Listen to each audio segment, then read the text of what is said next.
नमस्कार, आत्मबल फाउंडेशनमध्ये आपलं स्वागत आहे.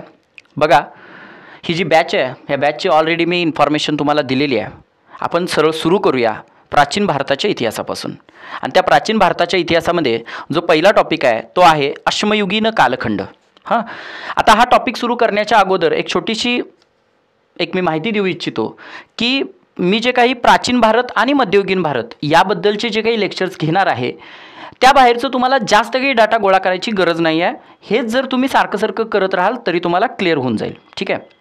आता बघा, त्याच्या अगोदर हा टॉपिक किंवा त्याचे PYQच्या आधारावर घ्यायच्या अगोदर एक छोटीशी इन्फॉर्मेशन फक्त देतो.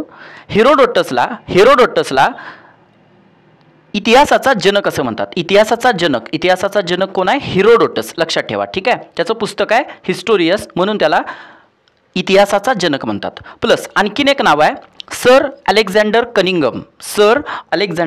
कनिंगम. हे जे अलेक्झांडर कनिंगम आहेत त्यांना फादर ऑफ इंडियन आर्किओलॉजी म्हणजे पुरातत्वशास्त्राचे जनक असं म्हटलं जातं.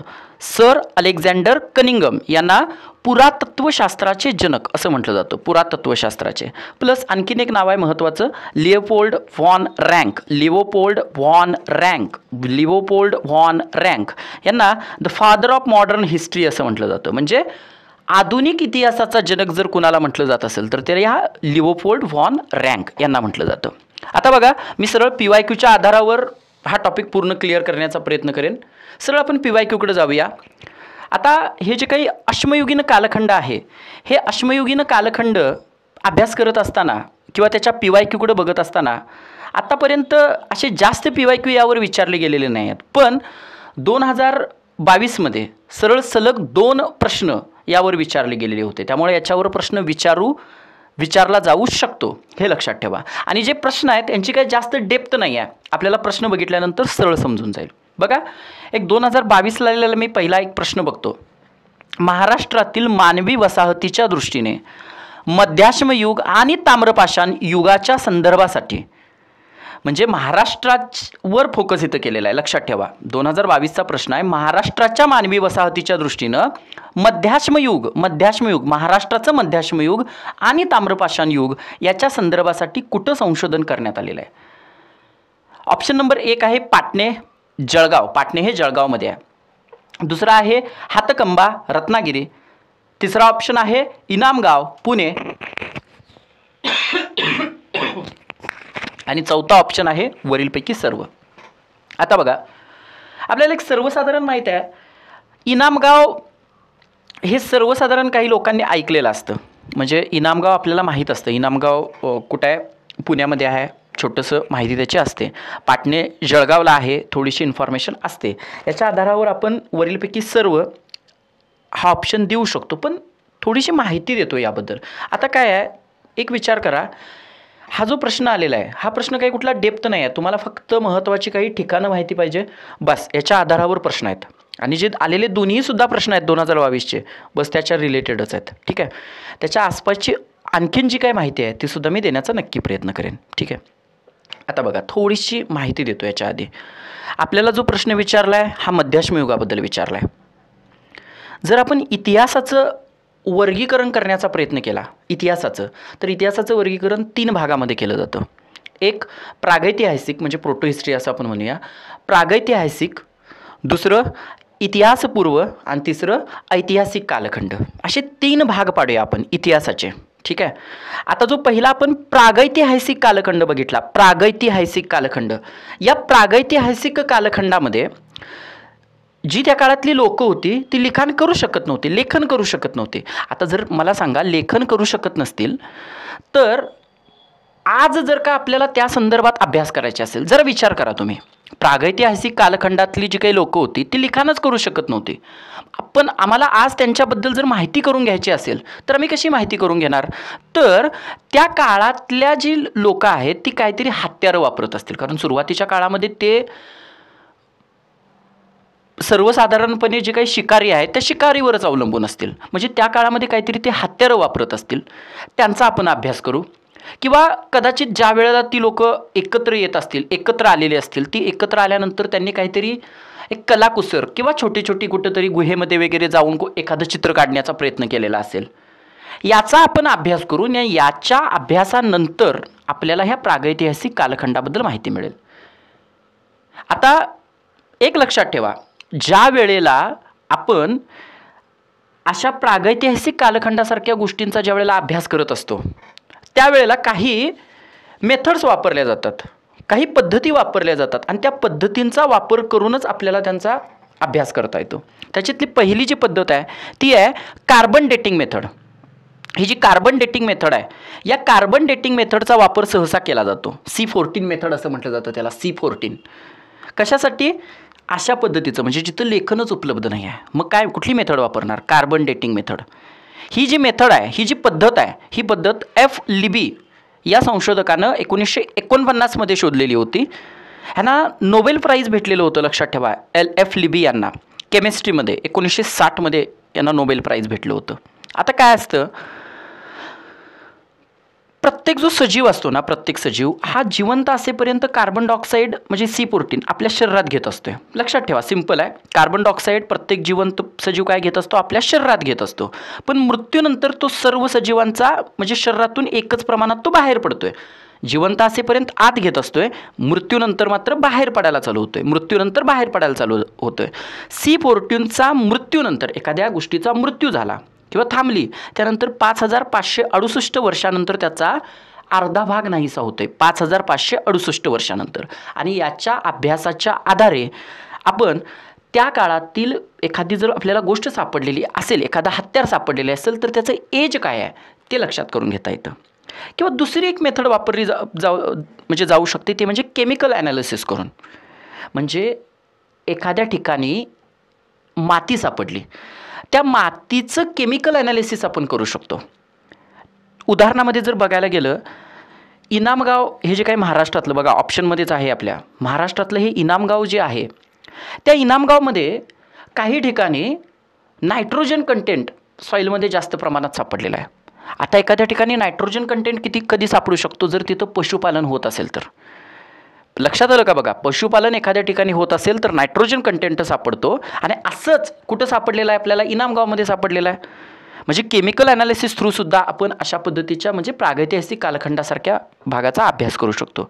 किंवा DNA स्टडी करू शकतो, बरोबर आहे का? त्याला पॅलिओन्टॉलॉजी असं म्हणतात. DNAचा अभ्यास करू शकतो किंवा हाडांचा अभ्यास करू शकतो. अशा काही पद्धती आहेत, या पद्धतीच्या आधारावर आपण त्याचा अभ्यास करू शकतो. बघा, आपण परत ह्याच्यावर येऊया. पुन्हा मी सांगितलं इतिहासाचे 3 भाग पडतात. एक प्रागैतिहासिक कालखंड, आणि प्रागैतिहासिक कालखंडाचा अभ्यास जर कसा करायचा असेल तेही सांगितलं. दुसरा कालखंड आहे इतिहासपूर्व कालखंड. या कालखंडामध्ये माणूस लिखाण करू शकत होता, माणूस लिखाण तर करू शकत होता, नो प्रॉब्लेम. पण ते लिखाण जे केलेलं आहे त्यानं, ती जी लिपी वापरलेली आहे ती अजून त्याचं आकलन आपण करू शकलेलो नाही आहे. तो म्हणजे इतिहासपूर्व कालखंड. उदाहरणामध्ये म्हणाल तर सिंधू संस्कृती आणि वैदिक संस्कृती ही त्याची चांगली उदाहरणं आहेत. किंवा सगळ्यात चांगलं उदाहरण सिंधू संस्कृती. म्हणजे सिंधू संस्कृतीतल्या लोकांनी जी वापरलेली लिपी आहे, जी आपण चित्रात्मक लिपी म्हणतो, ती आहे आपल्याकडं, माहिती आहे ती, पण ती अजून आपण आकलन करू शकलेलं नाही, आपल्याला समजू शकलेलं नाही.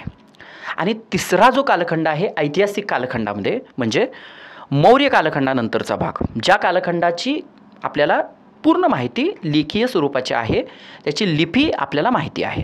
ठीक आहे. असे इतिहासाचे 3 भाग पाडले आपण. जसं इतिहासाचं आपण क्लासिफिकेशन करतो बघा, प्राचीन, मध्ययुगीन आणि आधुनिक, तसंच इतिहासाचं हे सुद्धा क्लासिफिकेशन आहे. आता जे काही आपण प्रागैतिहासिक कालखंड आहे ना पहिला, त्या प्रागैतिहासिक कालखंडापासून सुरुवात करूया.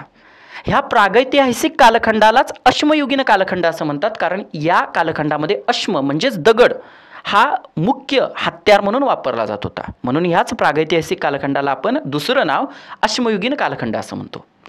आता हे जे काही अश्मयुगीन कालखंड आहे, आता विचार करा ना, सिंपल याच्यामध्ये विचार करा.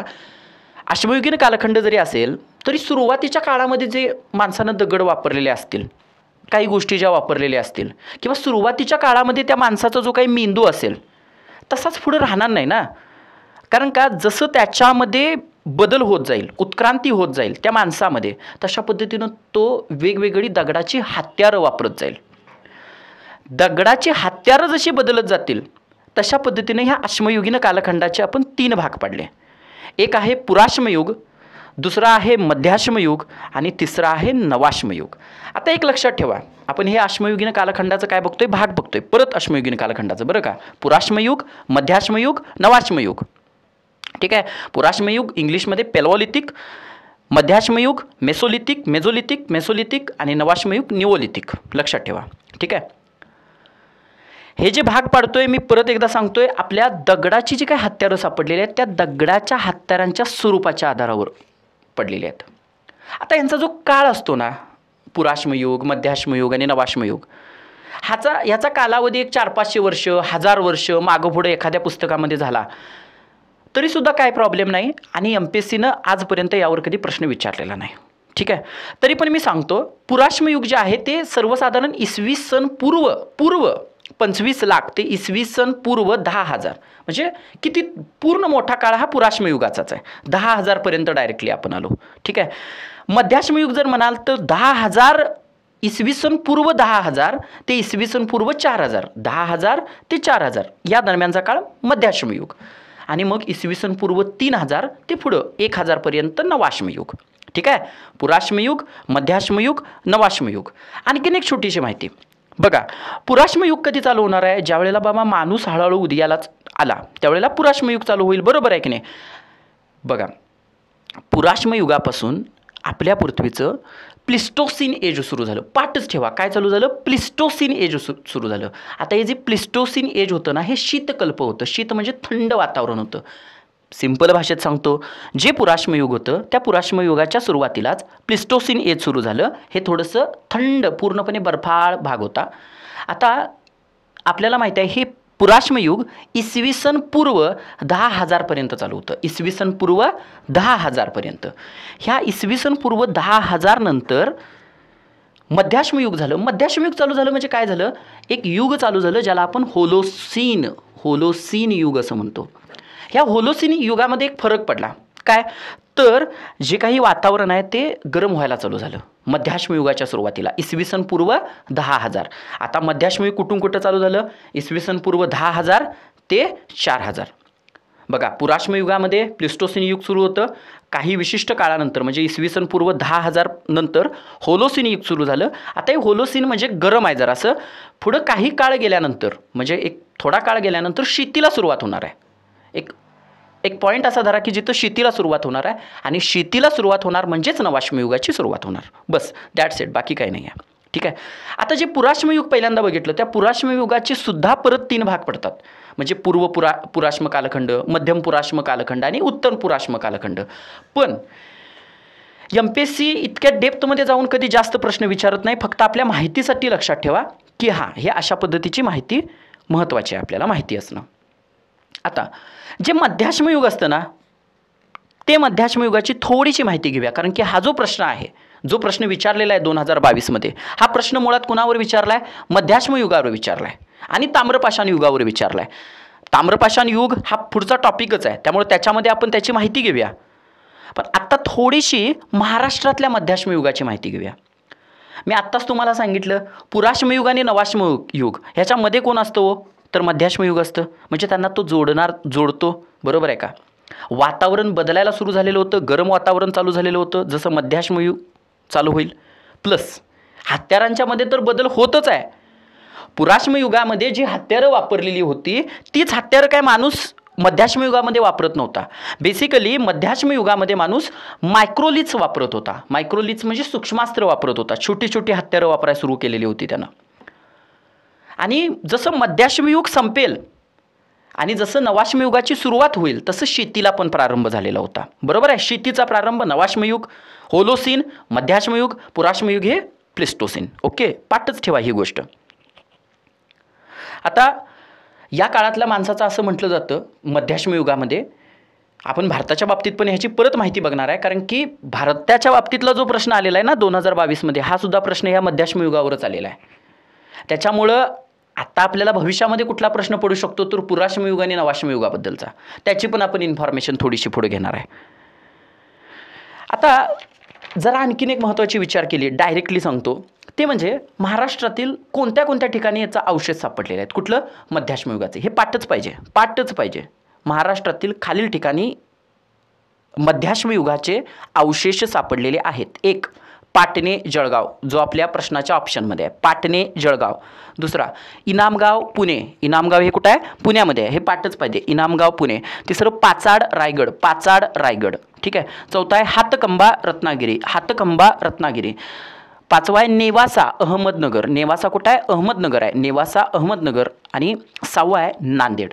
अशा ह्या महत्त्वाच्या ठिकाणी आपल्याला महाराष्ट्रामध्ये काय सापडलेले आहेत? मध्याश्म युगाचे अवशेष सापडलेले आहेत. बस दॅट्स इट. इतकी इन्फॉर्मेशन आपल्यासाठी गरजेची आहे. ओके, हे पाठच पाहिजे. पुढं बघा 2022मध्ये दुसरा प्रश्न आलेला होता. मुळात ह्या टॉपिकवर आजपर्यंत फक्त 2च प्रश्न विचारलेले आहेत अश्मयुगींवर, आणि ते 2022मध्येच विचारले गेलेले आहेत. 2022मध्ये जो दुसरा प्रश्न होता की राजस्थानमध्ये मध्याश्म युगाची संस्कृती असणारे मोठे ठिकाण कोणतं? राजस्थानमध्ये मध्याश्म युगाची संस्कृती असणारं मोठं ठिकाण कोणतं राजस्थानमधलं? ऑप्शन आहे बागोर, दुसरा ऑप्शन आहे आदमगड, तिसरा ऑप्शन आहे प्रतापगड, आणि चौथा ऑप्शन आहे चोपनी मंडो. आता एक लक्षात ठेवा, अशा ठिकाणी निदान आपल्याला एक माहिती पाहिजे की मी जसं सांगितलं पुराश्मयुग, मध्याश्मयुग, नवाश्मयुग, पॅल्वोलिथिक, मेसोलिथिक, निओलिथिक, ह्याच्या बेसिक साईट्स आपल्याला निदान आपल्या एकदा वाचनातून गेल्याच पाहिजे. तिथं काय कुठला ऑप्शन नाही आहे. अदरवाईज अशा पद्धतीचे प्रश्न जे डायरेक्टली आपल्याला ऑब्जेक्टिव्ह वाटतात पेपरला बसल्यानंतर ते चुकू शकतात, लक्षात ठेवा. ठीक आहे. याचं उत्तर जे आहे ना ते मात्र आहे राजस्थानमधलं बागोर. आणि हे महत्त्वाचं ठिकाण आहे. प्रश्न काय असा कुठनं पण असा एकदम कचाट्यातून विचारला आहे, अरे डायरेक्टली राजस्थानचा कसा काय, असं नाही आहे. कारण हे महत्त्वाचं ठिकाण असल्यामुळे याच्यावर प्रश्न विचारला आहे. जर आपण परत मध्याश्म युगावर माहिती घेऊया. मुळात ह्याच्या आधी माहिती घेतलेलीच आहे आपण. ठीक आहे. वातावरण उबदार व्हायला चालू होतं, बरोबर आहे का? माणूस शिकार तर करतच होता. ओके. सूक्ष्मास्त्र वापरायला चालू झालेली होती, अगदी छोटी छोटी हत्यारं वापरायला चालू झालेली होती, उदाहरणार्थ घासणी, तासणी. म्हणजे त्यांना समजायला चालू झालेलं होतं की बाबा हां आता काय झालेलं आहे की एखाद्या प्राण्याला मारायचं आहे, एखाद्या प्राण्याला जर मारायचं असेल तर आपल्याला ओबडधोबड हत्यारं नाही घेऊन चालणार आहे, जरा मायक्रोलिथ्स म्हणजे सूक्ष्मास्त्रांचा वापर करायला पाहिजे. ओके. हे मध्याश्म युगाचं एक हे आहे. मध्याश्म युगाची अजून थोडीशी माहिती सांगता येते. एकतर काही ठिकाणी अग्नीचा वापर सुरू झालेला होता, प्लस आणखीन एक महत्त्वाचं गोष्ट म्हणजे कॉग्नेटिव्ह रिव्हॉल्युशन. आता कॉग्नेटिव्ह रिव्हॉल्युशन म्हणजे काय? आपण जे भाषा किंवा एकमेकाला एक संवाद वगैरे गोष्ट म्हणत असतो ना, मग कशाच्या पद्धतीनं आता पक्षी पण एकमेकाशी संवाद साधत असतील बघा. हे जे संवाद वगैरे गोष्ट किंवा भाषा वगैरे म्हणा, हे सुद्धा या मध्याश्म युगामध्येच सुरू झालेलं आहे बरं का. हे महत्त्वाचं आहे. आता मध्याश्म युगातील भारतातील महत्त्वाचे ठिकाणं बघा. मध्याश्म युगावर 2022मध्ये 2 प्रश्न आले. एक महाराष्ट्रातल्या मध्याश्म युगावर आणि दुसरा भारतातल्या मध्याश्म युगावर. पहिला प्रश्न डायरेक्टली महाराष्ट्रावर होता, ठिकाणं विचारलेली होती, आणि दुसरा प्रश्न राजस्थानच्या मध्याश्म युगावर विचारलेला होता.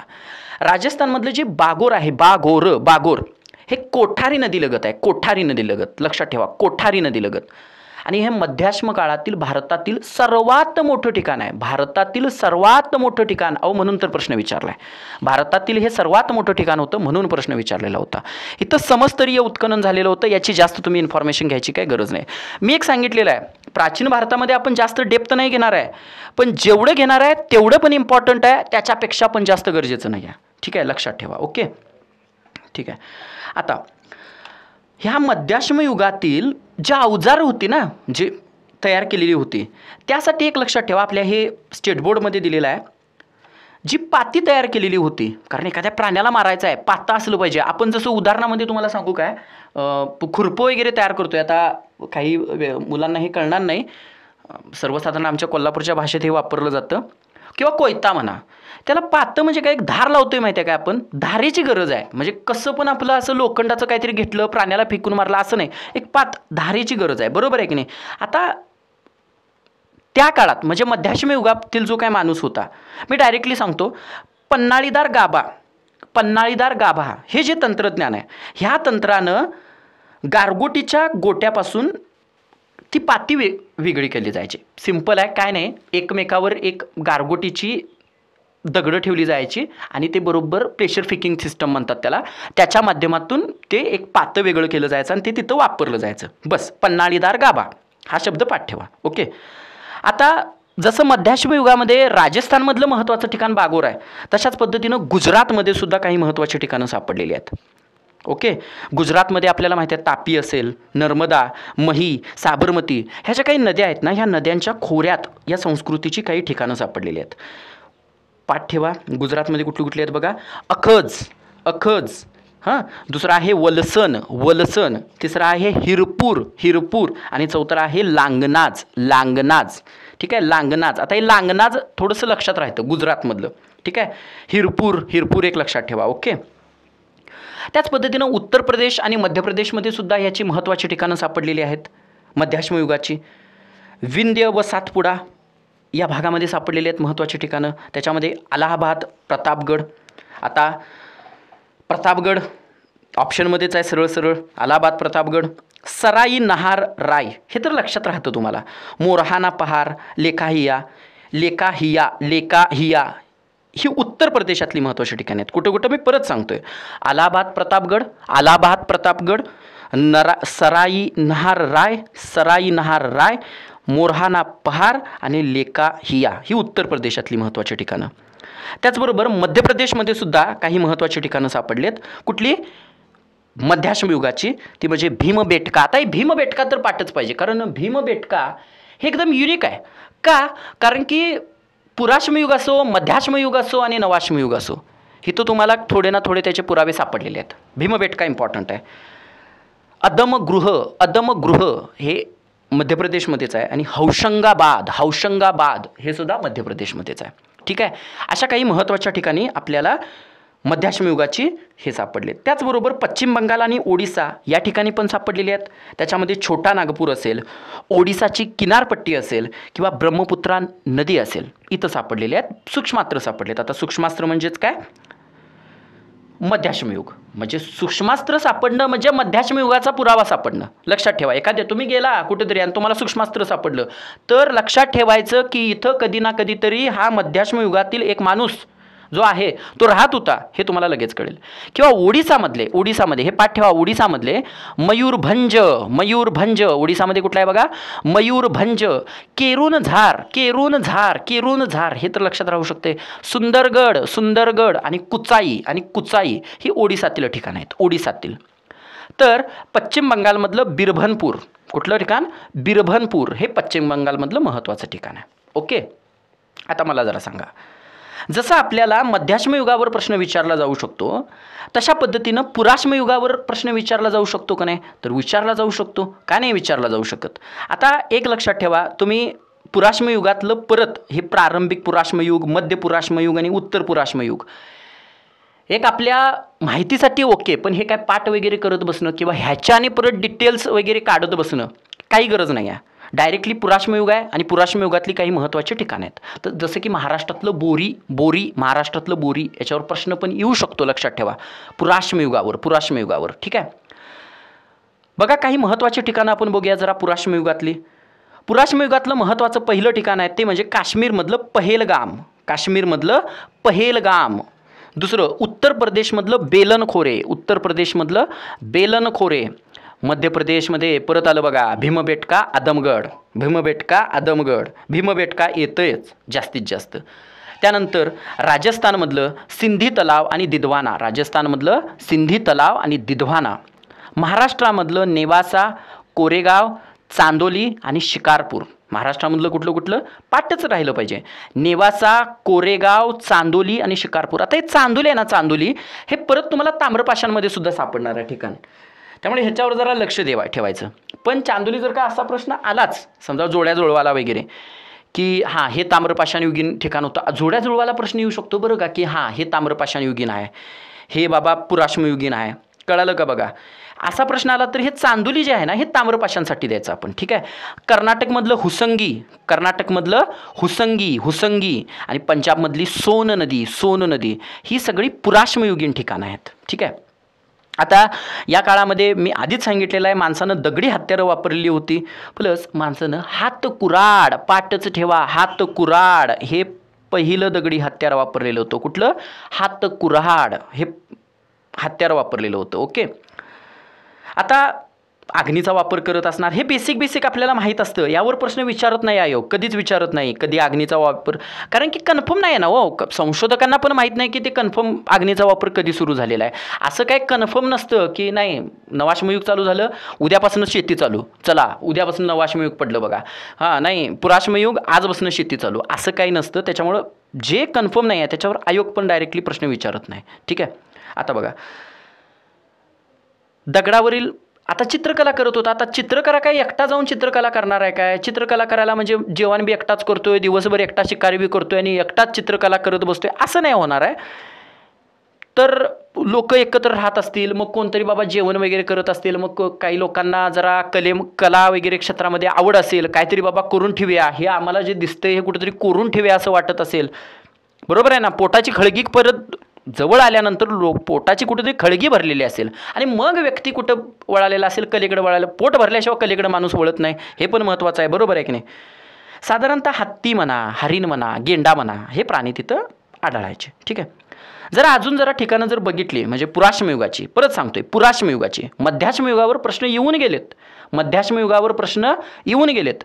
पुराश्मयुगाची माहिती सांगितली तर पुराश्मयुगातलं राजस्थानमध्ये ह्याच्या आधी सांगितले सिंधी तलाव आणि दिदवाना इथं तर सापडतात, पण त्याचबरोबर लुनी नदीचं जे खोरं आहे, लुनी नदीचं खोरं किंवा चित्तोडगड कोटा चंबळ नदीचं खोरं आणि नेगराई हे जरा पाठ ठेवा, नेगराई इथं हे म्हणजे सापडलेलं आहे, लक्षात ठेवा. ठीक आहे.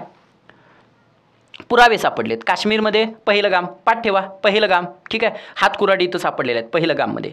त्याचबरोबर अडियल असेल, बलवल असेल, चहोलहरा असेल, हे सोन नदीच्या खोऱ्यातील ठिकाण आहेत, सोन नदीच्या ठिकाणी. ठीक आहे. अडियल, बलवल, चौलहरा असं काय प्रश्न विचारणार नाहीत, पण एक माहिती म्हणून लक्षात ठेवा. डायरेक्टली असा आयोग एवढ्या डेप्थमध्ये जाणार नाही. गुजरातमध्ये ओरसंग व्हॅली, गुजरातमध्ये काय आहे ओरसंग व्हॅली, ओरसंग. आता ह्याच्या आधी ज्या वेळेला आपण मध्याश्म युगाचं बघत होतो ना, मध्याश्म युगाचं, त्यावेळेला गुजरातमधली वेगळी ठिकाणं बघितलेली होती. ओरसंग व्हॅली ही कुठली आहे तर मध्य पुराश्मयुगीन आहे, मध्य पुराश्मयुगीन. पुराश्मयुगाचे परत ठिकाण आहेत, पण त्याचा विचार करू नका तुम्ही. परत त्या पुराश्मयुगाचे 3 प्रकार जे आहेत ते. ठीक आहे. महाराष्ट्रामधलं कुठली आहेत बघा पुराश्मयुगीन ठिकाणं, तापी आहे, गोदावरी, भीमा, कृष्णा, हे म्हणजे वरचा जो भाग आहे ना कोल्हापूर वरचा भाग. ठीक आहे. ह्या महत्त्वाच्या ठिकाणी आपल्याला हे सापडलेले आहेत. जसं की चिरकी हे नेवासा जवळचं एक ठिकाण आहे, चिरकी इथं पुराश्मयुगीन हत्यारं काही सापडलेले आहेत. चिरकी पाठ ठेवा, चिरकी. आता 2 गोष्टी आपल्याला कळाल्या की 2022 प्रश्न येऊन गेला मध्याश्मयुगावर, दोन्ही प्रश्न येऊन गेले, एक महाराष्ट्राच्या मध्याश्मयुगावर, दुसरा भारताच्या मध्याश्मयुगावर. आपण पुराश्मयुगाची काही महत्त्वाची ठिकाणं बघितली, प्रश्नांचा कल बघितला तर आयोग जे विचारते ते डायरेक्टली साईट्सवर विचारते, कुठलीही अशी डेप्थ वगैरे काय विचारत नाही आहे, जास्त वेगळी डेप्थ. ओके. त्यामुळे फक्त एक इन्फॉर्मेशन मी याच्यामध्ये ॲड करू शकतोय, ती म्हणजे नवाश्मयुगाची महत्त्वाची ठिकाणं. पण एक लक्षात ठेवा, आपण किंवा आयोगाचा प्रश्न विचारण्याचा कल जर बघितला तर मध्याश्मयुगावर होता, ताम्रपाषाण युगावर होता. कारण की का माहिती आहे का, जे महाराष्ट्र आहे ना, या महाराष्ट्रामध्ये नवाश्मयुगाचे जास्त आपल्याला पुरावे सापडलेले नाही आहेत. आता नवाश्मयुगाचे जर का जास्त पुरावे महाराष्ट्रामध्ये सापडलेले नाहीत तर आयोगानं आजपर्यंत त्याच्यावर जास्त डिवचण्याचा प्रयत्न केलेला नाही. पण तरीसुद्धा आपण नवाश्मयुगाची महत्त्वाची ठिकाणं बघण्याचा प्रयत्न करूया. नवाश्मयुगाचा जर विचार कराल तर शेती असेल, चाकाचा शोध लागलेला होता, कुंभार कला जरा उदयास येत होती, लोक मंदिरं वगैरे उभा करायला लागलेली होती. म्हणजे एक सुधारणेला शेती करायला लागला, म्हणजे बघा ना माणूस किती पुढारला गेला असेल. ते काही इम्पॉर्टंट ठिकाणं जे आहेत निवाश्मयुगातली ती बघूया. बघा नवाश्मयुगातली ठिकाणं बघतोय आपण. पहिला राज्य आहे ते म्हणजे जम्मू काश्मीरमध्ये 2 महत्त्वाची ठिकाणं आहेत नवाश्मयुगातली. एक आहे बुरजोम हे श्रीनगरजवळ आहे, बुरजोम नावाचं ठिकाण. इथं ह्या बुरजोममधलं एक महत्त्वाची गोष्ट सांगतो मी, ते एक तर तिथं काळी मडकी सापडायची बुरजोममध्ये, आणि दुसरं म्हणजे मृताबरोबर कुत्रा पुरायचेत. त्याचा जो काय आवडता त्या व्यक्तीचा कुत्रा असेल ना, तो कुत्रा पुरायचेत ह्या बुरजोममध्ये. त्याच्यामुळे महत्त्वाचं ठिकाण आहे बरं का बुरजोम. जम्मू काश्मीरमधलं आणखीन एक नवाश्मयुगीन महत्त्वाचं ठिकाण आहे ते म्हणजे गुप्रकल. कुठलं ठिकाण आहे बघा, गुप्रकल. इम्पॉर्टंट आहे गुप्रकल. ओके. आता जसं नवाश्मयुगाचं जम्मू काश्मीरमधले हे सापडलेत तशाच पद्धतीनं दक्षिण भारतामध्ये सुद्धा सापडलेत. बघा दक्षिण भारतामध्ये कर्नाटकमध्ये हे पाठ पाहिजे. कुठं कुठं सापडलेत कर्नाटकमध्ये? एक संगनकल्लू, मस्की, ब्रह्मगिरी, संगनकल्लू, मस्की, ब्रह्मगिरी, टेक्कलकोट्टा, पिकलीहाळ आणि हल्लूर. हां बघा कर्नाटकमधले संगनकल्लू, मस्की, ब्रह्मगिरी, टेक्कलकोट्टा, पिकलीहाळ आणि हल्लूर या ठिकाणी आपल्याला कर्नाटकमध्ये हे सापडलेत. तर आंध्र प्रदेशमध्ये नागार्जुनकोंडा, आंध्र प्रदेशमध्ये कुठं सापडलेत बघा? नागार्जुनकोंडा. तामिळनाडूमध्ये पय्यमपल्ली, तामिळनाडूमध्ये कुठं? पय्यमपल्लीच्या ठिकाणी, पय्यमपल्ली. हां 3 दक्षिण भारतातली 3 बघितली. एक कर्नाटक, आंध्र प्रदेशमध्ये नागार्जुनकोंडा आणि तामिळनाडूमध्ये पय्यमपल्ली. ठीक आहे. पाठ नवाश्मयुगाची. एक जम्मू काश्मीर, दक्षिण भारत. आता उत्तर प्रदेश. उत्तर प्रदेशमध्ये महत्त्वाचं ठिकाण आहे चोपनी मांडो. कुठलं ठिकाण आहे बघा? चोपनी मांडो, उत्तर प्रदेशमधलं चोपनी मांडो. दुसरं कोळढिवा आणि महागरा उत्तर प्रदेशमधली. ठीक आहे, उत्तर प्रदेशमधली. बिहारमध्ये पण सापडलेली आहे. बिहारमध्ये चिरांद आणि सेनुवार बिहारमध्ये. तर ईशान्य भारतामध्ये आसान आणि देवोजाली हाडिंग इथं सापडलेत आणि चीलशी काहीतरी साम्य आहे. बस हे बघा, फक्त एक जम्मू काश्मीरमधले बुरजोम गुफ्रकल इम्पॉर्टंट आहे. दक्षिण भारतातले कर्नाटक, आंध्र प्रदेश, तामिळनाडू. उत्तर प्रदेशमधले चोपनी मांडो, कोळडिवा, महागरा. बिहारमध्ये चिरांद आणि ईशान्य भारतामध्ये आसामच्या ठिकाणी. ओके, एवढं काही इम्पॉर्टंट नाही ते. ओके, आता आणखीन एक इन्फॉर्मेशन ॲड करू शकतो मी. ते म्हणजे काही वेळेला असं पण करू शकतात की जोड्या लावायला प्रश्न विचारला जाऊ शकतो. त्या काळामध्ये किंवा त्याच्या पुढच्या ह्या नवाश्मयुगीन काळामध्ये, त्याच्या पुढच्या काळामध्ये जगामध्ये काही महत्त्वाच्या संस्कृती उदयाला आलेल्या होत्या. आपण ह्याच्यातली काही इन्फॉर्मेशन ही 11th जे स्टेट बोर्ड आहे तुमचं त्यातली घेतलेली आहे. बघा, काही महत्त्वाच्या संस्कृती उदयाला आलेल्या होत्या. त्याच्यातली पहिली आहे मेसोपोटेमियाची संस्कृती. मेसोपोटेमियाची संस्कृती टायग्रीस आणि युफ्रेटिस या नदीखोऱ्यात उदयाला आलेली होती. कुठं? टायग्रीस आणि युफ्रेटिस. आत्ताचं जे टायग्रीस आणि युफ्रेटिस हे नदीखोरे आहेत ना आत्ता, किंवा मेसोपोटेमिया संस्कृती आत्ता जर बघाल तर ती इराक, सिरिया, इराण आणि तुर्कस्तान या ठिकाणी सापडते.